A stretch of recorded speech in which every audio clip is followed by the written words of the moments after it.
अरविंद केजरीवाल की सरकार के खिलाफ एक बहुत बड़ा राजनीतिक षड्यंत्र प्लान किया जा रहा है।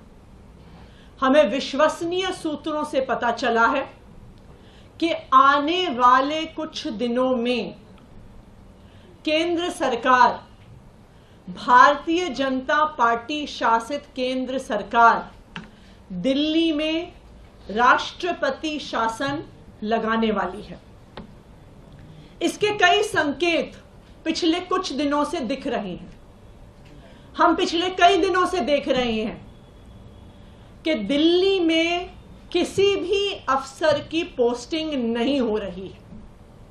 जो आईएएस अफसर हैं उनकी पोस्टिंग एमएचए द्वारा कंट्रोल्ड होती है, लेकिन पिछले कई महीनों से किसी भी सीनियर आईएएस अफसर की पोस्टिंग दिल्ली में नहीं हुई। दूसरी बात, दिल्ली के अंदर कई विभाग खाली हैं, वहां पर अफसर पोस्टेड नहीं है, लेकिन फिर भी दिल्ली के अंदर किसी भी अफसर को नहीं लगाया जा रहा।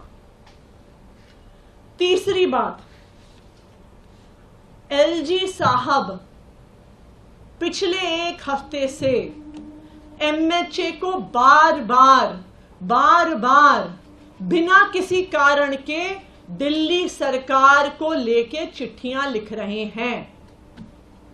कहते हैं कि मंत्रीगण मीटिंग में नहीं आते, कहते हैं कि मुझे चर्चा करनी है, मैंने मीटिंग पे बुला रहा हूं, ये मीटिंग में नहीं आ रहे हैं।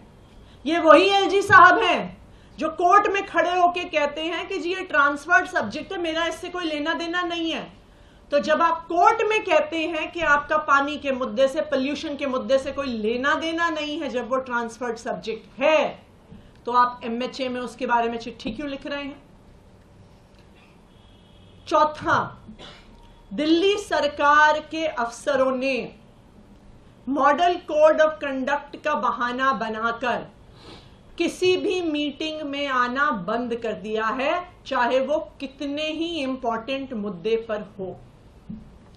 आखिरी चीज, हमने देखा कि किस तरह से एक 20 साल पुराने केस को उठाकर दिल्ली के मुख्यमंत्री अरविंद केजरीवाल के निजी सचिव को बर्खास्त कर दिया।